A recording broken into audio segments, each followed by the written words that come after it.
Welcome to the Kings Beat podcast. I'm James Ham, Kings Insider for ESPN 1320 and the Kings Beat.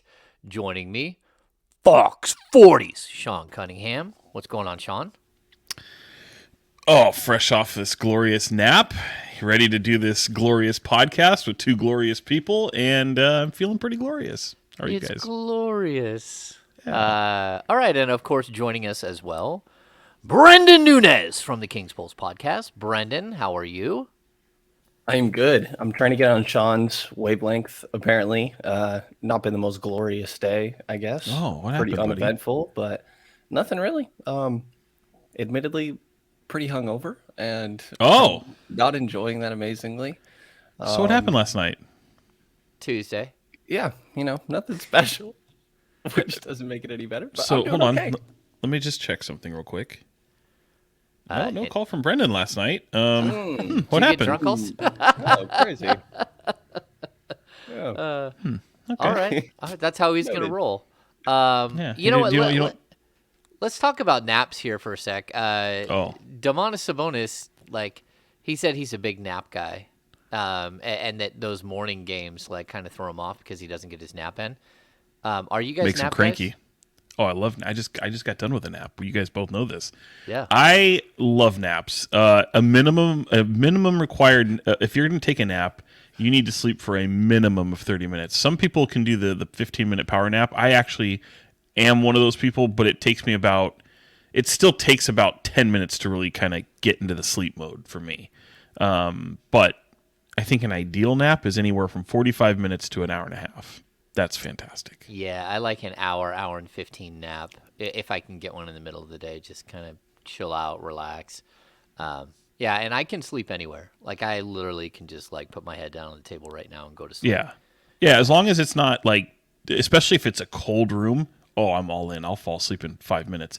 But it is so invigorating. I could punch an elephant right now. It's you're so jacked up with energy. It's great. I think this is the part where I fantastic. call you guys old. I don't know. Dude, naps are life, man. I love naps. I've always been that way. Yeah. Even when I was a little, if you go way back to when you were in preschool, Brenden. Do you remember when you ever had to take naps in that type of school? I remember I had to. Sometimes it would work. I'd have too much sugar or caffeine or whatever, and it wouldn't work. But more times than not, I was like, let's do it. I'm out. There we go. So Brenden is not a nap guy. No. That just comes with being really young, and I don't know that he has an attention span to take a nap. Yeah, he Sean. doesn't. No, I don't think so. no. There's no chance. Why don't you just put on a movie and fall asleep, Brenden? Yeah, That's what exactly. you typically do. It's my go-to. Yeah, exactly. All right, well, let's hit this. Number one, if you're watching on YouTube and you don't mind, can you give us a thumbs up? Oh, that was well timed. timing Oh, that was me. Perfect. How about that? Flag on me spectacular. again. That's 2 for 2. Yeah, look at that. God damn it. All right. Let's see. Also, if you're not a subscriber to the Kings Beat podcast on YouTube, please, if you don't mind, give us a subscription. It's all down below. If you would like to jump on board and be a sponsor of the Kings Beat podcast, there's also a little box down below in the description where you can sign up for that. We have lost Sean randomly, and that happens sometimes. But let's see. Outside of that, we're doing the happy hour. I'm just going to book it for next Thursday. So not this Thursday. What is next Thursday, Brenden? Brenden, today is... 15th. It is the 15th? Okay, so the 15th, we're going to do a happy hour. I would love to announce the guest, but it's one of those things where sometimes the scheduling gets all crazy and weird. And so I'm going to say we're going to do a happy hour one way or the other next Thursday. Not this Thursday. Next Thursday, the 15th. It's from 5:30 to 7:30. And we will have a guest, almost assuredly. I'm just not going to announce it yet because it's, sometimes it's tough to wrangle. It's tough to wrangle. It's like a birthday. people. It's a birthday happy hour. I like that. Pre-birthday happy hour? A pre-birthday happy hour Yeah, because for myself and De'Aaron Fox. De'Aaron Fox have the same birthday, right? Yeah. Yeah, just different years. Slightly different years. Slightly different. Me and my wife have the same birthday. Really? Oh. Slightly different years. How are we just learning that? I don't know how you're just learning that. You probably known that before. Yeah, I think so. Did I? We're both May 15th. That makes the you have no excuse for missing the anniversary then. Well, I don't miss dates anyway, Sean. Come on now. Oh, okay. I've been married a long time. Happy wife, happy life, dude. That's right. All right, let's bust into this because if not, people will complain that we talked for 5 minutes before we actually got a show going. And they can pound anyways about things like naps and such. The Sacramento Kings have won 3 games in a row, and I think that after losing 3 in a row, and before that winning 7 in a row, this is a really good sign for this team. They're showing some resiliency. The games they did lose were, second night of back-to-back against Atlanta, followed by the best team in the Eastern Conference with the Boston Celtics, and the best team in the Western Conference in the Phoenix Suns. There's no shame in losing any one of those 3 games or all 3 of them, but they are showing something that I didn't know that they had, which is like this bounce back resiliency, and they're making adjustments. Just I guess Brenden, we'll start with you this weekend. What did you think coming into this 2-game stretch against the Clippers and the Bulls? Did you think they had a shot to sweep it? Yeah, I think so. I mean, I think we're still learning about this team and maybe trying to scrap some of the previous things that have been attached to Sacramento Kings teams in general. But I think that they're proving more and more that they're legit. I think that they're just straight up a good team. Those losses that you walk through, I think are understandable, but I thought it was important to bounce back against Indiana and then at least take one of these 2 between LA and Chicago in that back-to-back, but they just absolutely smoked the Clippers.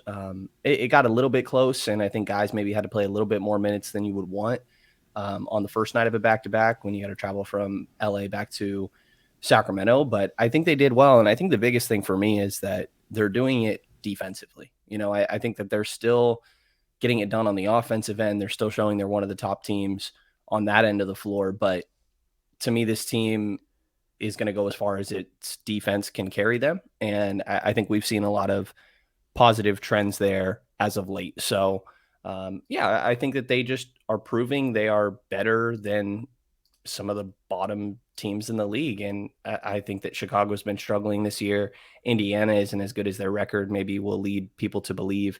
And the Clippers, were missing 4 of their main people with Kawhi, PG, but also big losses of Luke Kennard and Norman Powell not a part of that game. So I think the biggest thing for me has been that they've looked solid on the defensive end when honestly they were pretty atrocious there before, and the offense is still there. Yeah, Sean, what do you got? Did you expect them to sweep the 2 games? No, I didn't expect them to sweep. I felt they could, but I didn't expect it. But I think to kind of take a broader look at it, like I go back and look at the whole week in general, and found it interesting that when you come off the game against the Suns, especially if you're looking at this defensively, they looked about as bad in that game defensively as I'd seen in any of the 20 or so games that we're talking about. But then you couple that with the 3-game winning streak, and you're talking about wins over the Pacers, LA, and Chicago. And in that stretch, you're talking about the best defensive performance you've seen from a Kings team in quite some time. And it wasn't just like, here's a good defensive effort on this game, and then they take a step back in this game, and then it's back again this game, and then they go 2 games where it's not good. You're talking about sustained 3-game success of pretty solid defense, to the point where after the win over Chicago, you've got De'Aaron Fox saying, we feel like we can get a stop when we need it at any time, which is a very bold statement, and it's not a throwaway comment. These guys truly believe that and feel that way. And, I think I got laughed at times where it's like, for as bad as they've looked defensively, and they have, you see these really small moments, especially in transition, where I felt that they've been impactful on the defensive end. And then they go and have performances like that. Now, you can make all the excuses in the world for a win and for a loss, like, oh, you lost and it's on a back-to-back, or oh, you won and the Clippers without 4 guys. However it is, like, you can't help who's put in front of you. You just have to take care of business. And sometimes when a team doesn't have their best guys, you don't really know what to expect in those games. Those are the most dangerous games because now the pressure's on you to win, and you're playing against guys that you don't really have a scouting report for, or you don't really have that proper knowledge of. So I think it's been really impressive myself. I think we are now at that almost to that 25 game mark where you can look at this team and say they are who they are. And I think in the last podcast that we talked about, we weren't still quite there yet with the defense because you've seen these little flashes, but you hadn't seen it sustained. And now you're starting to see it sustained. And I think truly this 6-game trip is going to be one hell of a barometer for this team, that at the end of it, when they come back, and I think it's right around the 17th, James, before that happy hour we were talking about, where we might have to at this time look back and say, hey, is this team good? And we might have an answer. We may already have that answer. I think we were talking about in the last podcast, so we might already have that answer. And certainly I've said I think I know what this team's identity is. I think a lot of that comes from Malik Monk. I think I've kind of, talked about him being not the best player on the team, but maybe quite possibly the most important for this team and their identity and success and everything that's kind of right with this team right now. And it might not be the identity they want, but I think it is the identity that they have. But even now, after this 3-game winning streak, the defense is starting to maybe creep into that conversation a little bit more, as Brenden had mentioned. Yeah, I think when I'm looking at this stretch here, first of all, we kept looking at the offensive numbers early in the season, and I kept telling you guys, the fact that they're leading the league in things like true shooting or effective field goal percentage or assist percentage, all of these things, they're indicators that even when they were like a number 14 or 15 offense, they were really a top 5 offense or really close to it. They just weren't having it all come together at one point. And then all of a sudden they start hitting, and all of a sudden they're an offensive juggernaut. They're one of the best offenses in the league. I think the defensive indicators have told us the same thing for a while, that they are on the right path, but teams are coming in and hitting shots. You can't really control when Killian Hayes is literally the worst shooter in the league, and he comes in, and I think he had taken, when he played Sacramento, Killian Hayes and Detroit Pistons, he had taken 12 more shots than he had points on the season.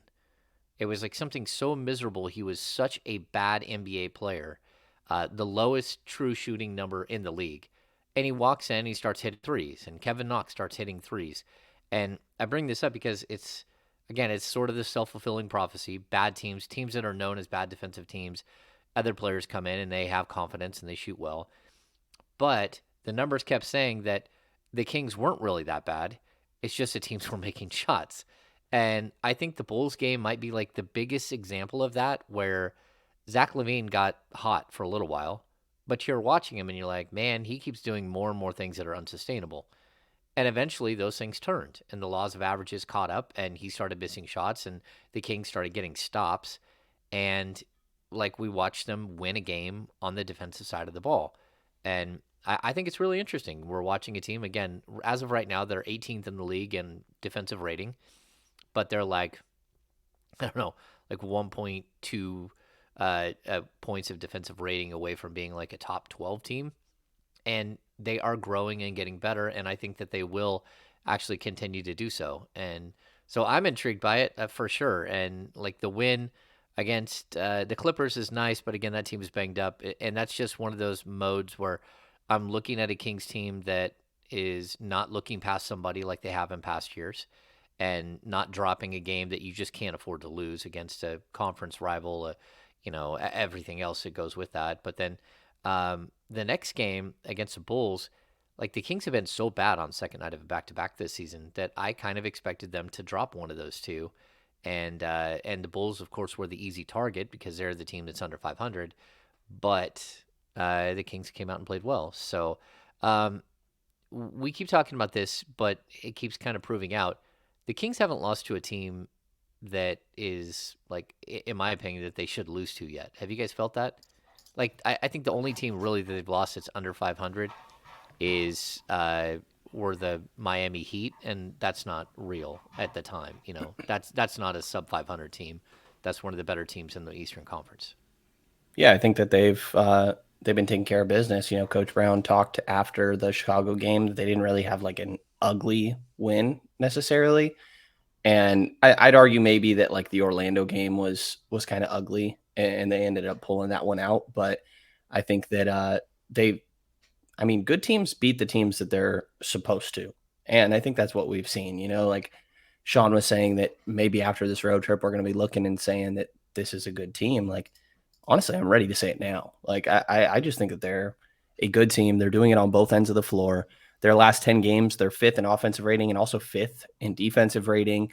They're always talking about winning the possession battle, and I think they do that more often than not when it comes to turnovers, offensive rebounds, and there's one other thing in there that I'm forgetting off the top of my head, but the margins of the amount of triples they take and the percentage they're knocking it down at compared to the amount that they give up. Like, I think that they are just doing what they're supposed to. The offense is clicking, and I think that we've seen the idea of the defensive potential that this team has, but it's all coming together. I think that De'Aaron Fox, as much as he's maybe struggled offensively in these last handful of games, I think he's been really good defensively, and that's been a key factor of this. Coach Brown talked about him kind of setting the tone there.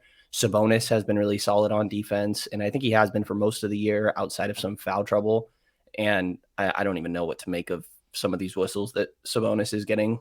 Not somebody that likes to complain about calls, but it seems a little out there sometimes from my point of view. So I think that they are doing everything they're supposed to, and I'm ready to say that they're a good team right now. Brendan's ready, Sean. Brenden was born ready. Yeah. Okay, so it is Wednesday, but we can get to Sean's favorite portion of the show, Tuesday overreactions. Sean, Tuesday overreactions. James. Is something amiss with De'Aaron Fox?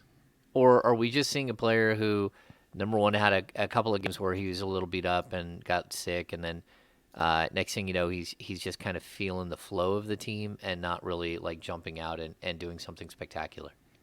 It's a really unfair question, and I think we covered it a little in the last podcast, because if you're a Kings fan and you know De'Aaron Fox, he does this, right? I mean, there are some inconsistencies. Now, I don't think there's anything amiss. I just think, might not quite be feeling quite himself. Obviously, he talked about that with us the other day about, having being a little bit banged up, going through the rigors of the NBA, having a little bit of a bug that was circulating, and I think right now he's not making excuses. He hasn't missed games, and he's still playing at a really high level. And even in the games where like, oh man, he doesn't look like himself, he's still finishing offensively with like 19 points, and the shooting isn't totally terrible, and he's still running, trying to keep his foot on the pedal, and again, the defense speaks for itself. So, no, I don't think anything's amiss. We haven't seen a 30-point game in a while, and I think that's okay. And I think, if anything, it's really encouraging that you can look at a box score at the end of the day and say, of your 9 players, I think it was, that played, 7 of them were in double figures, and your 8th had 9 points. Like, this is a really, really deep team that everyone is contributing to. So I do think that is an overreaction. Brenden, what do you got? Yeah, I think the same. I have unfortunate timing there with people working on the side of my building, literally right out my window right here. But wave to him. Can we see him? Yeah, no, I definitely closed the window, so maybe I should be more friendly in the future. Brendan is wishing he'd put pants on before the podcast. Right. Such a bad idea. No, I mean, I think to Sean's point, like, Fox does this sometimes, and I think it might even be overstated a bit. Like, I think that he is beat up, but as he said the other day, like, get beat up every season. It's a long season. You just got to kind of power through that. He mentioned that he's going through a little bit of a bug.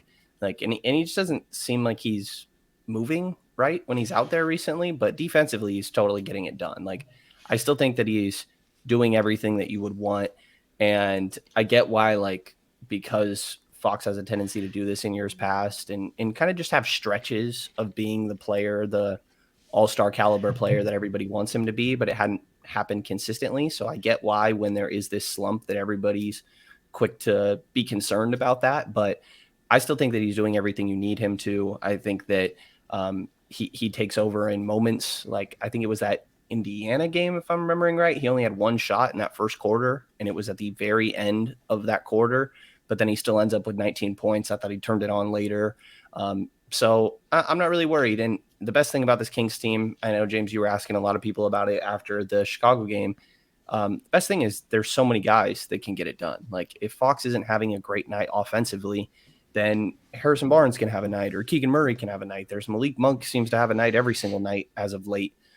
There's a lot of guys that can pick up the slack offensively on this team. So I think him doing it on the defensive end is all you can really ask of him. And every night he's still getting guarded by the opposing team's best defender, which I think is an important thing. It's something he pointed out last year when Tyrese was really going on his run. I think they were against OKC, and he was saying, like, listen, Lou Dort was still guarding me the whole night, and that made it easier for Ty. And I still think you see the same thing in that Phoenix game. They are loud outside my window right now. They have something to say. I think they agree with you, Brenden. They right. do. But Mikal Bridges is still guarding De'Aaron Fox the entire game, and I think that makes it easier for Monk to go and drop 30. So I still think that you're getting what you want from Fox. Ideally, he gets back to some of his offensive production that you saw earlier in the year, but I have faith that'll come around, and seeing the defensive progress, I think it's all good things. Yeah, while I'm watching him, like, I guess the first couple of games I could tell something was wrong, like especially the Hawks game. And maybe even the Boston game where he looked like he was walking straight-legged and, like he was beat up, you could tell. But since then, I think he started to look more like himself.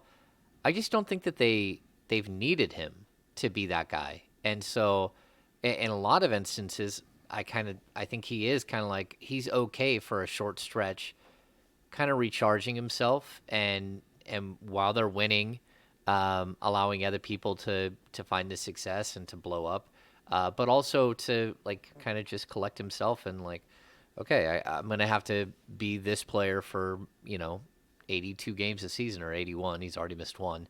But, he's going to have to like focus and be this type of player if this team has a chance to like maintain. And even if I'm looking at, if I'm Fox and I'm looking ahead and like look at the 6-game road trip, they need Fox to be Fox this entire road trip. This road trip is crazy. And, it's not like if they go 3-3 on this road trip, I think Kings fans should be celebrating. But if they go 1-5, you also should look at the road trip and go, okay, a lot of that is just flat out a scheduling loss. I mean, it's a crazy road trip. I mean, anyway, I think Fox has he'll pick it up. Like, I'm not concerned as much as I am, okay, like, you can't really have these peaks and valleys all the time and expect to get noticed and to get your name thrown into the All-Star game and all that stuff. You have to, if this is who you want to be, you got to be that player for as many games of the season as possible. Even if that player is like 20-8, as opposed to 25-7 or something, he still needs to be that player most of the season. And so these like peaks and valleys, he needs to level them out just a little bit. And we brought up Malik Monk, and like, first of all, I know he's Sean's favorite guy to cover on this year's team. And I agree, Sean. Like, I'm not like, that's not tongue in cheek. That is like, he's a really, really fun guy to talk to, and he always gives you good answers, and he's always got a smile. He's always pleasant. But like, did you guys expect him to be this guy at all? Because I know, like, we expect him to be a scorer, but he's become so much more for this team. No, he's been so crazy. I mean, I feel weird saying that he's been the most important player because he's given them this identity. He's given them a swagger. He brings energy. It's contagious. Everything he's done, and the fans are just completely rallying behind him. He almost alone has single-handedly made home court advantage a thing at Golden One Center. And we can go back and really credit Alvin Gentry from last year to really like shame his players into like, hey, go out there and play hard, and this fan base will rally behind that. Sure, but like, look at what Malik Monk does, and look, he wasn't great to start the season. It took him a minute to figure it out, but it's again, I want to make sure that people realize what I'm saying. It's like, yeah, Domantas Sabonis has probably been your best player. De'Aaron Fox might be in that conversation. Clearly, you need those two monsters to be able to give you any sustained success, but they don't really give you an identity. I mean, they don't really, like, Malik Monk, you could argue, has been a leader, has been someone to rally around, someone that goes out there and not only gets the job done, but shows you how to do it. Like, get on my back, like, follow me. We're doing this. And I think it really starts with that second Warriors game in San Francisco, where we started to see what that second unit could be capable of. And I didn't even at that time believe that they had a second unit, because I didn't think that they would go to a full 5 people or have a full 5 guys come off the bench that way. And here's what it looks like. And they still kind of don't, but like, you're comfortable with a unit that has him and Davion Mitchell and Chimezie Metu, and you know what to expect from those guys night in and night out. And again, I didn't expect that. I really didn't expect that. I thought he'd come in and just be an absolute chucker who was capable of being a playmaker and play at a high level. But definitely didn't expect to see this leadership, this voice, this contagious energy to be so important with this unit. And again, I will say, yeah, it's still a small sample size, but he brings them a competitive spirit night in and night out. And if there's guys that don't have that, you put that with someone like Davion Mitchell, who's playing just remarkably on the other on really both ends, but obviously defense is where it just really sticks out. The two of them together are really fun. And then, oh, by the way, when he plays with Sabonis, it's probably the best 2-man game on the team. So, I mean, he just checks a lot of boxes for Mike Brown and this coaching staff, and he's someone you can trust out there, and your eyes just follow him. I mean,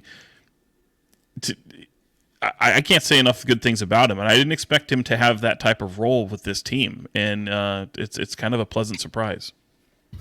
Totally agreed. I'm a big Malik Monk guy for sure. After Coach Brown, probably my favorite person to talk to. He's just insightful, willing to tell you how it is, and I think you could say that nobody expected this. I mean, he's making less than $10 million a year. Like, I don't even know what his next contract is going to look like, but I promise you it's going to be a lot more than how much he's making right now, because he's just straight up a phenomenal player. He's closing games more often than not for them.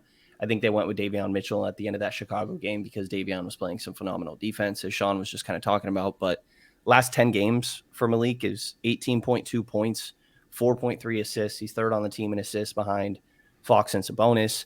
He's doing it on 55% from the field, 37% from 3. Like, he's phenomenal on the floor. Like, I totally agree with what Sean said. Like, your eyes just kind of follow him. He's amazing to watch. He's guaranteed to have a highlight throughout the course of any game that you're watching. I knew he was bouncy. I think I didn't fully understand just how bouncy he really is. Like, his athleticism is insane, and he's acrobatic and does a great job of sort of utilizing that athleticism that he has. So, I mean, he's been as good as borderline anybody on this team. He's still young, he's not even 25 years old yet. So I think that what we're seeing is Coach Brown maybe just giving him a little bit more opportunity and him starting to come into his own in the league. He had his moments, like last year with the Lakers was really big for him. But I think that we're seeing the best basketball Malik Monk has played, and there's a chance that it goes even beyond this as the year continues. Yeah, I watch the personality that he is in the locker room, and my first thought is, how did Charlotte let this guy get away? How did the Lakers let this guy get away? And then, you have to remember that every single NBA situation is different for every player. And I think he walked into LA, and like, it doesn't matter how big of a personality he has, LeBron James and Russell Westbrook are going to own that locker room no matter what. So it really, like, you become like the little brother who's kind of the class clown. You come to Sacramento where everybody is just about the same age, and you got a friend in De'Aaron Fox. You got some other pieces in place that are kind of hiding when it comes to Malik Monk that are sort of support systems as well. And he walks in the door, he sees like an opening to be like a much bigger personality than he's ever allowed to be before. And I think he's just taking ownership, and he's hitting, it's like the perfect age. This is why we always talk about like the second contract guys. The second contract guys are the best thing if you can get your hands on a bunch of them and, have all these guys growing together, it's really, really perfect because guys know kind of who they are and what they're supposed to be as players. But then, like, I'll bring up, like, I talked to Malik about I'm working on a story on Jay Triano and sort of his impact on this team, and people forget that, like, Malik Monk was in Charlotte with Jay Triano for like the last 4 years, and Malik actually told me, he said, like, Jay Triano kept me in the league. Like, he kept, like, when my spirits were down because I wasn't playing, he's the guy that, like, kept me floating. And I think they feed off of each other. Like, those two guys, they don't have, like, they're not identical personalities, but they both are quirky and noisy and fun. And I think they're bringing the fun together. And it's really interesting to see because, I think a year ago, 2 years ago, Malik Monk was almost, like, he'd almost worked his way out of the league. And, here we are, like a lottery pick, number 11 pick in the draft. And, I think his best basketball is ahead of him for sure. But I also think that this niche that the Kings have put him in is perfect for him. It's absolutely perfect. I don't know that this works as a starter. I don't know that it works, like, just he feels a lot like the Bobby Jackson situation in Sacramento. Feels a lot like Jamal Crawford or Lou Williams, like those types of players. And all of those guys, they did something else that people don't really. You always think of them as such elite scorers. Go back and look at their assist numbers and how they set up their teammates, because they're so dynamic and electric as scorers that they make everything so much easier for their teammates. And we talked about the Sabonis situation, but, like, him and Chimezie Metu have hooked up almost every game for 2 dunks for, like, the last, I don't know, week and a half. Like, he just finds guys, and he makes guys better. I think it's an interesting sort of development here in Sacramento. Yeah, and I think just to pick up on that, sorry, Brendan, is just You're good. The fact that Malik Monk knows what, being on the periphery and knowing that, hey, this could be it. This could be my last contract. Knowing what that feels like, and then pairing that with, I've had some off the court issues and people have lost faith in me. But then all the while you talk about earning those merit badges, Charlotte, going from Charlotte to LA, and serving a functioning purpose for LA and having to play a role, even though you have stars around you, that they need you to play a specific role on that team. And I think that is what gave him his purpose in this league. And he used that to double down in Sacramento, where, no, you still have very, very impactful basketball and very important years ahead of you, and you're still not even entering your prime yet. And here you are, like you said, James, surrounded by all that, but him realizing that, no, you can bring this joy.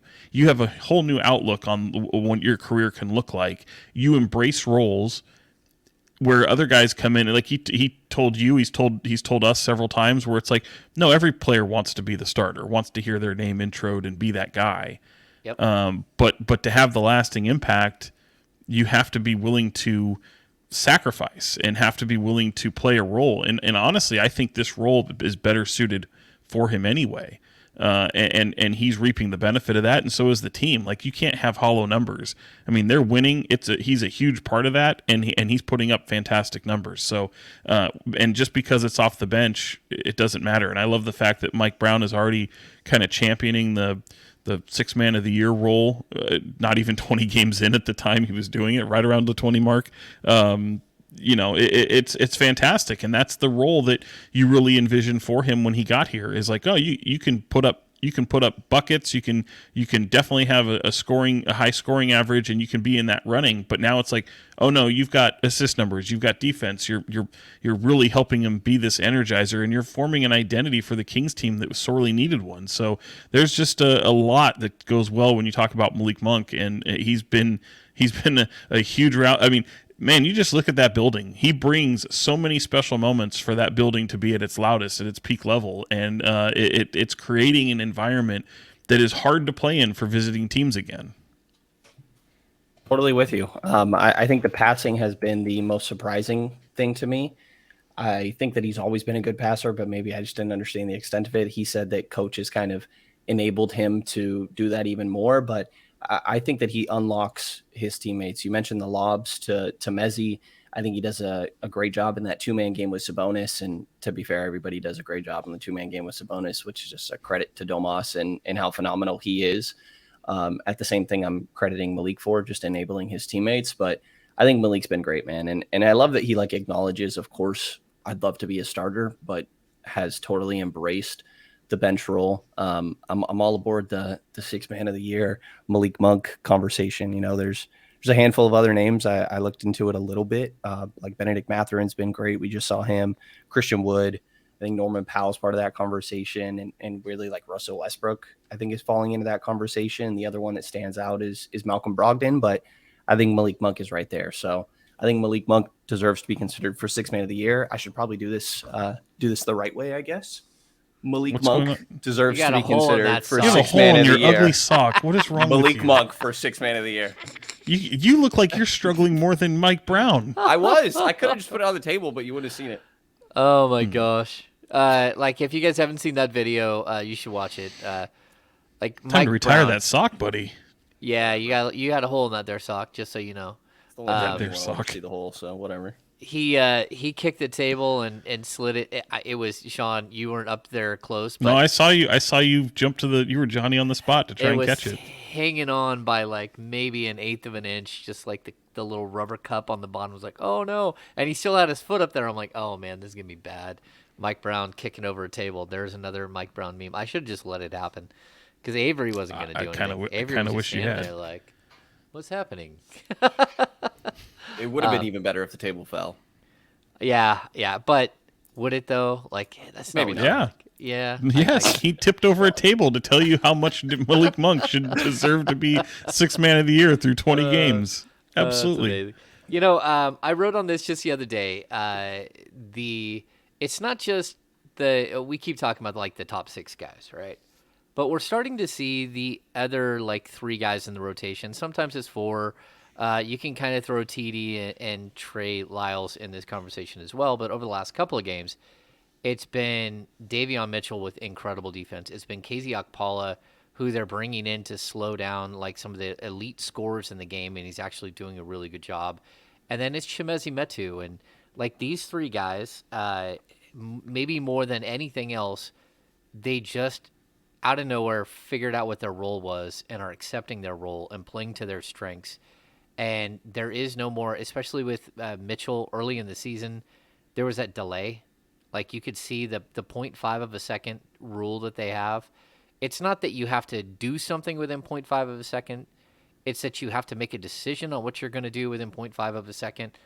That seemed to be something that Davion was struggling with, like how quick to get into things and what that means. He snapped out of it, and he's playing phenomenal. It doesn't even matter whether he's hitting shots or not. He's being so impactful. But those 3 guys, it's funny because I didn't think that they would be. I thought KZ Okpala would be quick to accept a role because he's KZ Okpala and he knows who he is and what he has to do to stay in the league, right? He teetered. He was out of the league for a few minutes last year, right? But when it comes to Metu and it comes to Mitchell, I felt like them, like the whole early part of the season, they were fighting it. They didn't want to give in. And Chimezie wasn't even getting a real opportunity. But when he was, it was like he still wanted to be the guy he was last year where he chucked a bunch of threes and shot, didn't shoot well from 3 but kept shooting them. Now we see a player who's totally functional, totally finding his niche with this team. Whether he's like a long-term fixture in Sacramento or not, I have no idea. But by accepting a role, he is becoming a long-term NBA player, a player who, like if he can go do this in other places where he accepts who and what he is for the team that he's playing for and goes out there and finds success. And like I think it's really interesting just to watch like sort of the maturation of 3 young players, but 3 young players within the team concept and how they kind of fit into what's happening. Yeah, I think they've all been great. I've liked to see KZ getting a little bit more run recently. I mean, it definitely happened because Trey Lyles was unavailable, but Trey has been back and KZ is still kind of been sticking in that role. Mike has just the best things to say about him defensively all the time. He's thrown out the word defensive player of the year type potential when it comes to KZ. And you see it. I mean, 6'8", 7'2" wingspan. Davion is just a dog on that end. Like there's nothing like seeing Davion dive after a loose ball. Countless amount of offensive fouls that he's drawn, whether that be fighting through screens or charges. Yeah, I mean, I think that the energy of that group, and I don't know what other way to put it, but just kind of like the dog mentality in that second unit, I think has been phenomenal. The fight that they have, and to the point they're not only just maintaining leads, but they're extending it. And I think that's everything you could ask for when the starting group has been so good. Like just everything that we're walking through today is like just more and more proof. Like this is just a good team, you know. And I think we're seeing that. Like to have this sort of depth when maybe that was a question a little bit at the beginning of the year, and it still could be up and down throughout the course of this season when it comes to those three guys that you're going through, Davion, KZ, and Mezzi. But right now they're playing well. To your point, they've bought into their role very much so and excelling in that, which is credit to them and the coaching staff for sort of defining that role and what's going to make them produce in the way that they have. Yeah, and it starts with the coaching staff. I mean, Mike Brown, the minute he got here, he said, you need to buy into roles. And he drew lines, very specific lines about role players and how they impact a team and the team's success. And so far, so good. You know, we're always kind of cringing at the moment, like, okay, well, what if this starts to rub people the wrong way? Or what if the buy-in isn't there? And what does it look like? I mean, we've seen what it looks like on a 4-game losing streak, and you know, we'll probably see another one of those at some point in the season. And at that point, you're already hearing players talking about we're not going to let them separate and things like that. So it's all good when it's working. But when you get that adversity, what's it look like? So I think it was good for them to lose 4 straight, win 7 straight, I think it was, and then lose 3 again. To know that, like, there's your humble pie really quickly. To know that maybe if you just sort all that out, maybe you're just hovering around a 500 basketball team. So that's why I feel like this will be such a good barometer. And when injuries become a factor, what does that look like? So there's a lot of still question marks that will surround this team and how they can sustain some of these things. But the overall theme of people knowing their role, and you will have a next man up mentality, but you will have expectations set for certain players to play a specific role on this team. And I think the understanding of those roles are paramount when it comes to what this team can accomplish, as long as the players have that buy-in. Yeah, and I'll add this too. In order for role players to fit and to look right and to, you know, fit in, like have a defined role, the players around them have to be good enough to actually support that. And we talked about this early in the season. Like when Mike Brown decided to start KZ Okpala early in the season, it's the team itself wasn't good enough yet to do that. Because it's when I watch the Philadelphia 76ers and they can get away with putting Matisse Thybulle as their starting small forward, which they did all of last year. But that's because they have Embiid and they have Tobias Harris and they have, James Harden, and they just keep going down the list of star level scorers that they have. Like realistically, if Domantas Sabonis isn't as good as he's been, and De'Aaron Fox isn't as good, and Kevin Huerter isn't as good as he's been, and now Harrison Barnes is joining the party, and they're dragging Keegan Murray out of the muck and getting him back involved. Like, if those guys aren't as good, and you add in Malik Monk, and all of a sudden you have such a dynamic top 6, well, it makes knowing what it is that your role is and what you need to do, it makes it really easy to look at the court and see it. Like, you're like, okay, all I need to do is slow that guy down, and like I need to move on offense and get open for a wide open 3. And then I think we're starting to see each of these guys slowly show a little bit more of their personality, a little bit more of their game, and how they can help. But that's how it has to start. You have to be able to step on the court and do your role really well, and then you're just going to get these little opportunities to add to what you're doing. Don't step outside of the box. Just slowly grow and do what you're doing and do it better. But then, like KZ Okpala with a couple of really big baskets in the last few games. Like, he hasn't gone scoreless like he was doing like early in the year. He's actually made some nice plays, and you're like, oh, I didn't know you could do that. But it's okay because you're just getting small doses where they don't feel like they have to be part of something much bigger. And so, yeah, I really do think that we're seeing like the maturation of this team at the perfect time. Like this is when you would expect it. By game 20, we should start to know who you could be. And again, like Brendan keeps saying it, I think there's a lot to like, and there's a good possibility this is a pretty decent team. Has your guys' idea of like what is the ceiling of this team in your guys' mind now? I'd imagine it's changed. The ceiling beginning of the year. is the roof. No. Yeah, I don't know. Go ahead, Sean. Well, I think in order to do that, we have to maybe take a minute and look at the way the standings are taking shape, because the West is pretty crazy. Like right now, the Kings are 2 games out of first place, and I think like that's a fun game. Will the Kings ever be first place in the West this season? No.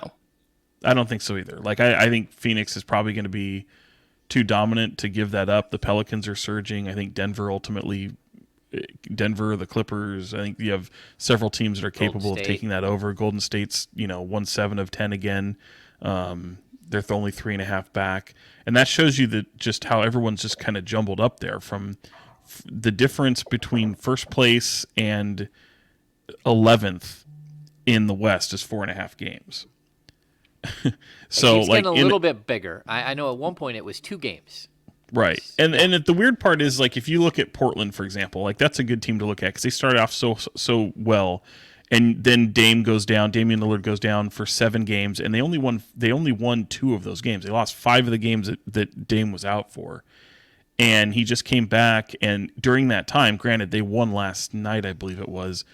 They've lost 7 of 10. That's including the win, their most recent win, and they've actually won 2 straight. So to lose 7 of 10, win 2 straight, and now you've slipped all the way to 8th. So it's delicate. And then, of course, you've got the Lakers that are surging again, and AD's playing like this incredible monster, and they're a team that's won 7 of 10, and they're only 13th, but they're 3 games below 500 after their horrible start to the season. So you get to this point where people aren't counting out the Lakers anymore. Minnesota's in this weird holding pattern that probably I don't think is going to be a very relevant team, especially with Cat out. And I think the joke is with Cat going down, watch them become a better team without him.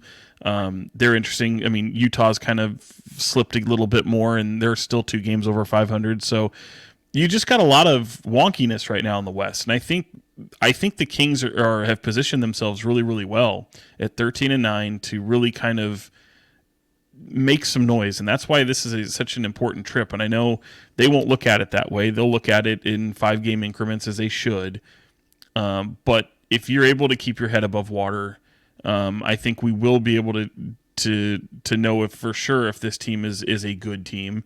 And I think that this is a team that, the ceiling has risen. I just don't know what I'm comfortable in putting on them, because I can clearly see this game. Like, the way they're playing right now, it would not shock me to see this team win 45 games. I don't think that they will, but that's a capable team that's able to, if they can sustain this, could win a 45-game stretch.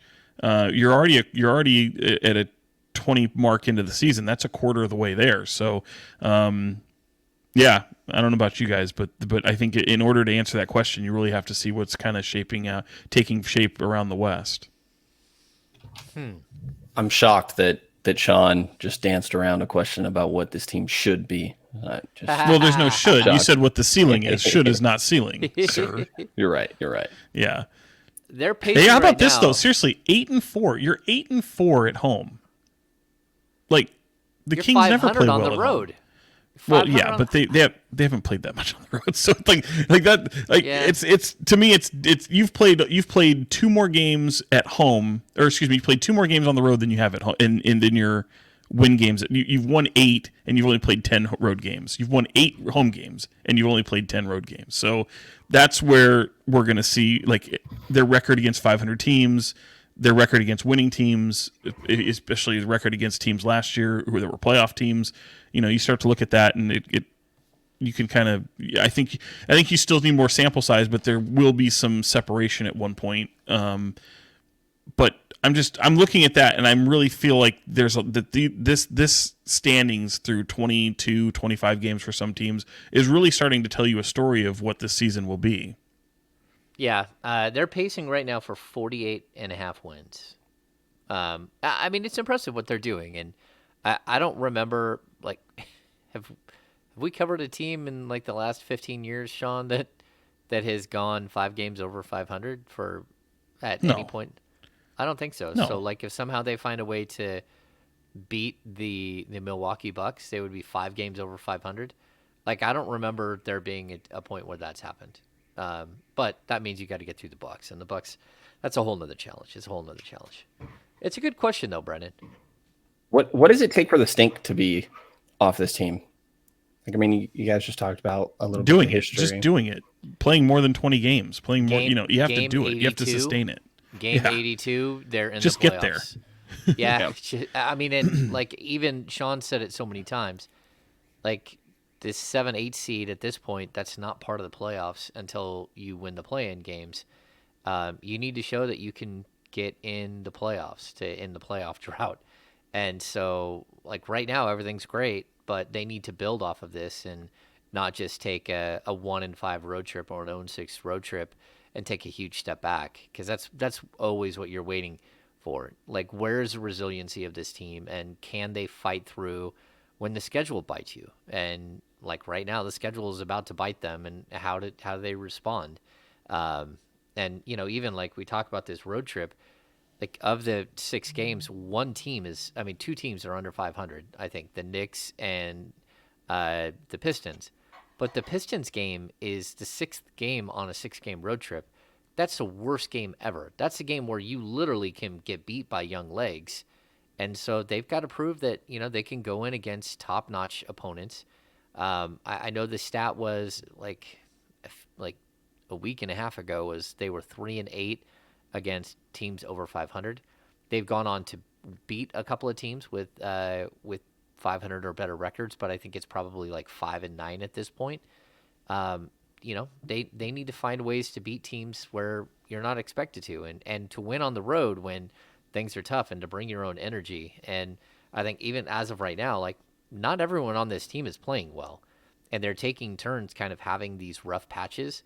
And like that's where, like, Brendan, to answer your question, the potential of this team, I don't think we know yet, because there will be a stretch of games this season, I believe, where all of your top 6/7, 8, 9 guys are rolling at one time, and you buzzsaw through a 10 or 12 game stretch where you just look unbeatable, because that's where this team, like especially offensively, they look like they're heading, and we haven't seen that yet. So sort of the culmination of like everything coming together at one time, it will happen. I totally believe that still, and I think we'll see this team just like that'll be the moment where you're like, okay, we don't have to worry about whether they're gonna squeak in on the last day of the season as a 10th seed, where you sort of solidify yourself as like a legitimate playoff team.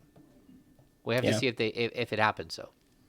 So And I will say on the other end of that, like the team hasn't really dealt with any injuries or unavailability at all. Like, knock on wood, hope it's nothing bad down the line. But at some point, that's going to happen, and something that they're going to have to deal with. And we'll see how they end up getting through that. But the depth is encouraging. That it won't be too bad. And yeah, so we'll see. They haven't dealt with that at all yet, and at some point they will have to. And we'll see how they respond when that eventually comes up. Are the people outside your window hanging Christmas lights? I hear a ladder. No, they're like power washing the side of the building or painting. I don't know, but they are literally right at my window, if you can't tell. That's awesome. They're like, hey, that's Brenden Nunes. Are they hanging Christmas lights? Is that what they're doing? I do not know. That's what I just asked. It is. Oh, my bad. I was distracted. My bad, yo. All right. Let's see. What else we got?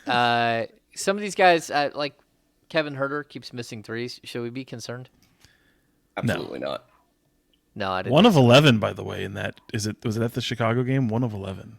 Yeah, he has not shot the ball well at all in the last 2 weeks. Well, he should be really fucking happy well. now, because his team, the Yankees, just got Aaron Judge and just gutted the Giants' heart right out of their chest. And I was ready to absolutely let him never hear the end of it. And now I probably will never hear the end of it. Yeah, that gutted you, right? Oh, just floored me, just destroys me. I And mean, you know what? it's bad because of the way it was reported. Like, Yeah, unfortunately, yeah, yeah. horrible, just horrible. And you know what? Carlos Correa, as much as I like him, and I hope that comes to fruition.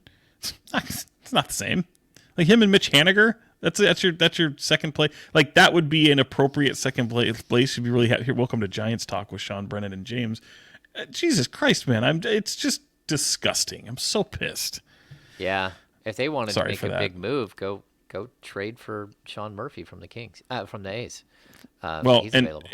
so if what I'm saying is he's going back to New York on this trip. He's doing so with his pride of the Yankees, the biggest pride of the Yankees fandom in his. I mean, he's the biggest Oh, Yankees yeah. fan, and now they keep Aaron Judge. You better knock it off. You better find your shooting stroke again. What else? What else could you possibly need? Okay, so we've got him. What are your thoughts on Keegan Murray there, Brendan? It feels like he is starting to turn the corner, and defensively, Mike Brown has mentioned this, but he's improved by leaps and bounds, and like we're starting to see it. But even like, didn't he have like an incredible block in transition? Was that on DeRozan? I Yeah, think it was It was. DeRozan. Yeah, I think that's the best defensive play I've seen from him all year. I think that he's been better at rotating on time. It always looked like throughout the course of this year that he recognized it, but just recognized it a little too late after the fact he was supposed to be there. And I think he's gotten quicker with that. I haven't looked at the numbers, but from my memory, I feel like he plays better at home than on the road. So we'll see how this road trip kind of goes for him. But I think he's started to put it together a little bit. You definitely see the progress defensively. I was never really worried about the offense. Like I think it's just getting adjusted to the NBA, figuring out where his spots are. And coach has talked a lot about he obviously isn't going to have the same leeway as Paolo or Benedict Mathurin. Like he's on a team that is expecting to get wins, so he's going to get pulled when he's not performing up to standards. That's going to translate towards winning basketball. So I think it's just been typical learning process. I'm glad that he's clicking a little bit there. But I think that I was never really that worried in the first place, I guess. To see the positive defensive progress, I think is the most encouraging thing. And the offense will come around. But I'm interested to see how he does on this road trip because I feel like he's been better at home than on the road. yeah, and I feel like Harrison Barnes he's back to just being Harrison Barnes. Like there are some games Yeah. like the 3-game stretch where they lost all three. It was rough, but the games after that where, again, he's getting to the line when you need him to. He's a stabilizing force. He's starting to hit his 3-point shots. I don't know what his percentage is on the season, but I know it's been coming up since, the first part of the season where he's averaging like 16%. As of right now, I have it. He's up to, oh, look at that, 30.1%, Harrison Barnes. Yeah, like I think a lot of what the Kings are doing is sustainable, and I think that's why there should be at least some sort of positivity and some good vibes. There should be a lot of that. There should be a ton of that. Yeah, the positivity I mean, and good vibes. I thought it was funny after the Chicago game, and again, we're kind of going back to Malik Monk here, but him talking about recognizing the fact that the crowd has been so great, and it's like, yeah, isn't it funny that it didn't take much? Like, like for everything that they're doing, and there's a lot of positive upswing, it's not like they've done anything that's all that incredible, but yet the fans are totally buying in and taking notice. And the point being is it doesn't take much for that to happen, and it's just really it's really sad that it hasn't happened in a very long time. And I'm not even talking about the playoff drought. I'm talking about just how starved they are for just any little piece of success. And we're talking about what was it? You're talking about 13 wins and 9 losses, and the way that they're playing basketball in this fun, contagious, joyful manner. And then you add the beam on top of that, and then you add a Band-Aid on top of that, and just personality of your team, really is something that this fan base just gloms onto. And Sabonis has recognized it immediately, saying how much he feels that the fan base is an extension of the Kings locker room, how they're all kind of this family, if you will. But he says it in a way that it's like he truly believes it. It's not just hollow words. Like he's like, no, we want everything to be on this string where everyone feels connected to that locker room. And the players totally see that. It's not just Sabonis, not just Malik Monk. And it's taken some of these fresh perspectives to come into this locker room and bring that out, as opposed to someone who's been here a while. I mean, De'Aaron Fox is absolutely enjoying this ride, and guys that have been here are completely bought in. And it's fun to see Golden One Center finally look that way. I know we've talked about it earlier in this podcast, but I think it bears saying, like, there should be nothing but positive momentum right now around this team, and I feel like there is, and it's like it's kind of this. To me, it's really fun because you know what this looks like when the team is good. People have forgotten what it looks like when the team is good, and if this team is good and they're already acting this way, like if they do make a play-in tournament, if they do make the postseason, are they gonna throw a parade down K Street? I mean, sometimes they go over the top with some of the stuff, and it's really, really fun right now. So I want to see if they can sustain that. Just be a fun basketball team. Yeah, I mean, we haven't got to see it. I mean, that's the thing. And like what, Sean, you're talking about, there's a uniqueness to the personalities on this team. Like, we've had characters in here before, but like Domantas Sabonis is one of the more just down-to-earth, like real dudes that you're going to run into. He's funny. He talks really fast. Like, he's actually quick-witted. He messes with his teammates. Like what we're seeing from Monk and even Huerter. Huerter is such a straight shooter, but he's like the perfect straight shooter to help like Keegan Murray like through his rookie stuff. And just like this, the personalities seem to really they're meshing so well together right now, and it's good to see. It's good to see. All right, I don't know. Do we have? Oh, yeah, I know. We'll do the business of basketball. Business of basketball. 6-game road trip. I'm going to put you guys on the spot. What are they going to do? Give me a number. 3-3. Okay. I initially wanted to say 2-4, but I'm feeling optimistic. The team's playing well. Honestly, like I could see 1-5, but if I have to guess, I guess I'm sticking with 3-3. I think they're playing well. The hardest games to me are the Milwaukee game is obviously tough. I think they're one of the best teams in the league.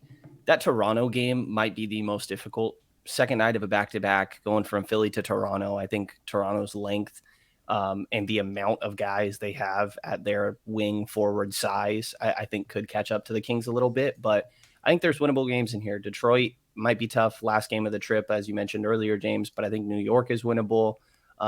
Philly will be interesting. I think that's a winnable game as well. So I could see it, like I said, going to 1-5, but I'm going to stick with 3-3. I think the team's playing well and has an opportunity to win on an even night. Sean, what do you got? It's funny. Usually I do this, and I hadn't really given it much thought. I hadn't really forecasted it, but I think it's really going to be hard to get 3 wins on this trip. Honestly, they're certainly capable of it. The one I feel probably the best about, and I probably shouldn't because it is New York. Like you get a couple days off, and you're not that far from New York to get there. Playing at the Garden, guys always want to play really, really well. The Knicks aren't really obviously a world beater or anything like that. So this Kings team, well, the Kings have generally played pretty well in the Garden as well. So that's a one that I expect them to have their most success. The Cleveland game really makes me nervous, especially since you've already beat them. You already faced them at one point in the season. There could be some playing a team second time, especially when you don't get them as frequently as you do in the West. I'm probably expecting Cleveland to take care of business there. Philly has looked like kind of a mess at times this year. They needed double overtime, I think, last night to take down Houston. So this will be a game that I circle that I just don't know what to expect. I do agree with Brenden. I think that Toronto game's a trap. And I think, honestly, the last game of the road trip with Detroit could be sneakily a sneaky trap as well, just because it is the final game of a 6-game road trip. So I think, finding 3 can be really difficult, and I'm not expecting them to beat the Bucks. So, if you start off 0-2, I don't think it's a terrible trip by any means, but finding the wins can be difficult. I think you're looking at probably a 2-4 trip, but if they can get 3, that would be outstanding. Yeah, I'm gonna say the same thing, Sean. I think winning 3 is outlandishly difficult. James Harden just got back for Philly. He even came back and played 38 minutes in that game. Turned the ball over 7 times. Whether or not he's in great shape or he's ready to roll, like, we'll have to see. But I'll just say that, like, I think thinking that this team can go and do something like 5-1 or 4-2, or somehow sweep a 6-game trip like this, like, they're playing well, but like you have to play better than well to like turn the tables on this. So I would like to go with Brendan's 3-3, but I'm probably going to stick with Sean's 4-2. I mean 2-4. I think it's going to be tough, but then right afterwards they get home, and I think they've got a stretch where they can pick up a bunch of ground and start stringing wins together. I think we'll see in this first game what team is going to be, what their identity will be for the whole trip. If they give Milwaukee fits, win or lose, then like I think I could lean more towards Brendan's 3-3. But if they come out and just go, okay, this is a better team than us, and they lose by 12, they lose by 15, and it doesn't look like great, then I would say, yeah, it's going to be a 2-4 trip at best, just because of how difficult it is. The best thing about that Milwaukee game is you get it right out. That's the first game out of the gate.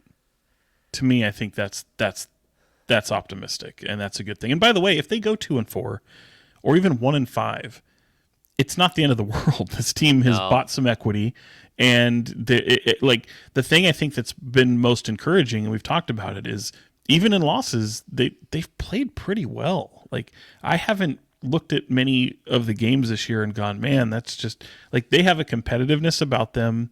They've been able to overcome some adversity, and they're playing against some pretty top tier opponents already. So, it shouldn't really shock us to see them go into Milwaukee, give this team a hard fought effort, and possibly even steal one.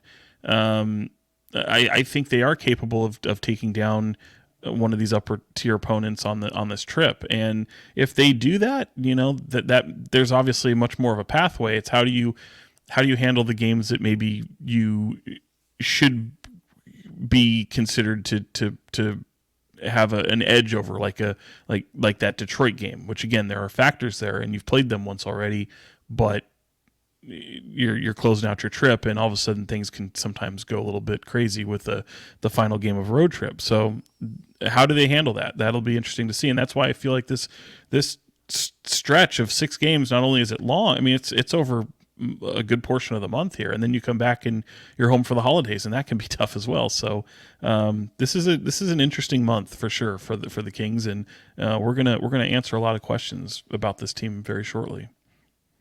Yeah, I think, like, looking at the schedule, they get back from this trip. If you go 1-5 on the trip, you come back at 500, and that's solid.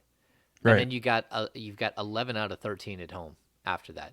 And the way that this team is playing at home, the way the fan base is showing up, like, that's going to help you against, the 2 games against Denver, against a game against LA.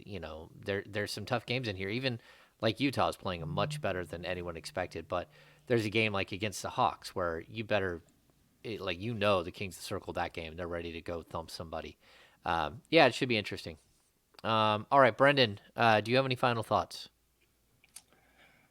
I don't. Yeah, I'm feeling good about this team. Any given night they could pull out a win. Like, I'm not picking them in this Milwaukee game or anything, but like, it wouldn't be shocking if they went in there and pulled out a win. Like, I think that they're playing really well. The offense is there. The defense is coming along. It'll be a good test, because especially like Milwaukee when it comes to Giannis, and Philly when it comes to Embiid, like, that just takes a whole team defensively.